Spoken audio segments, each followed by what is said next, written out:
I already know I'm probably gonna catch some shit for this. I'm wearing my Beauty is Betrayal sweatshirt, and if you Ooh. don't know what Beauty is Betrayal is, it's my band. I'm gonna shamelessly plug myself because, my channel, my rules. Finally, after so many years, we now have Spotify. Wow, aren't we famous yet? No. But I'm not here to tell you about my band. I'm here to tell you about Bree's disease because I am the only person that seems to have it so far. There are similar cases that are like mine, but I guess mine kind of is unique. My hope for you guys is that you guys can recognize your own strength and recognize the things that you have actually overcome in your past that makes you who you are today. I'm going to share with you guys what makes me uniquely me. That sounded extremely cheesy, like almost way too cheesy, where it seemed like it was fake, but it wasn't. It's cheesy. So I'm about to tell you guys everything up to the point of my first hospitalization visit and what they first thought that I had. So let's just get into it because why not? At about 2 years old is when my parents had their first medical scare with me. I had a high fever and it just was not getting any better, so my mom took me to urgent care. And they found out that I only had about 65% of oxygen, not normal to the full 100. They told my mom that they had a staff ready at ER, go to the ER. And so they did, and they scooped me out of my mom's arms, and off I went to go get a breath of fresh air. It's really funny because I remember my arm being, because for toddlers they move, okay? So it's not, it sounds bad, but it's really not that bad. But in order to not get my arm to move, they had to strap it on a board. And I remember it had like a little fish on there. So that's a memory. Moving a little bit forward, I grew up with really bad fevers. I was sick all the time.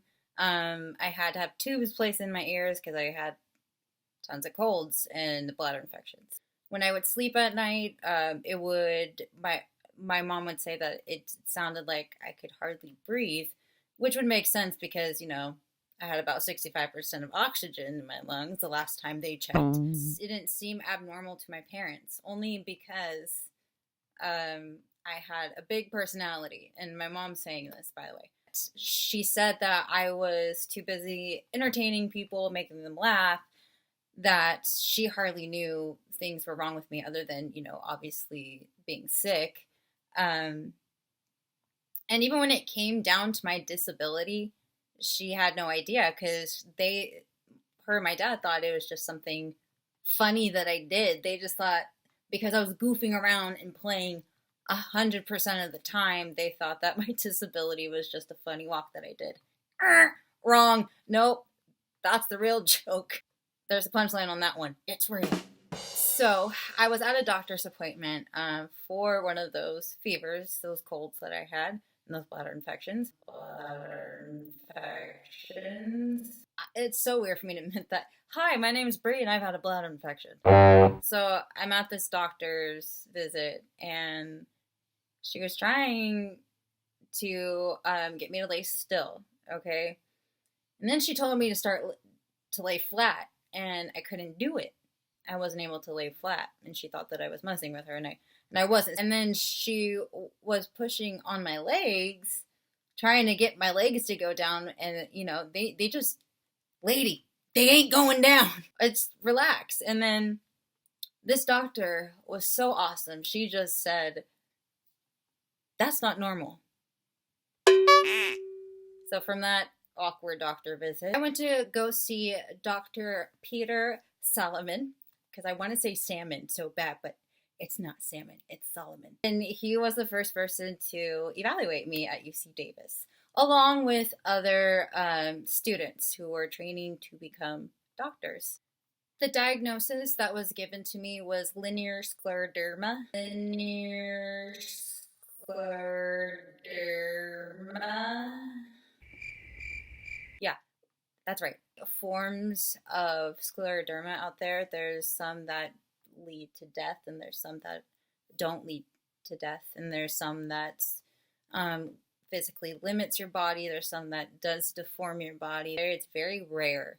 So definitely look it up, linear scleroderma, and do some researches. You know, like I said, when I was a kid, I was a huge goofball. So when they were telling me to move and do something, I couldn't do it serious. It was always funny. So of course I had that whole room cracking up, and to the point where Dr. Solomon, he said that he could fix it to a degree, but he said that the pain will eventually outweigh the benefits for something that's not really going to do me any good. You know, yeah, it might fix it a little bit, but the pain is not worth it.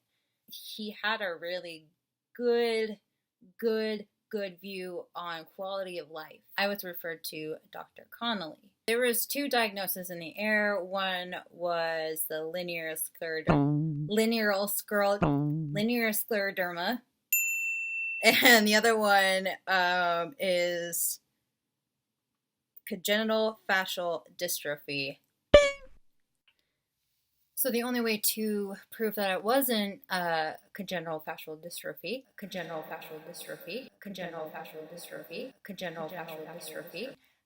is that there had to be a punch test. What they do is they take a piece of your skin with a needle and they just numb it. After when she took my skin, she had it sent to be tested in Sweden and in Chicago. I don't know what happened after that with those cells. I hope that they're okay.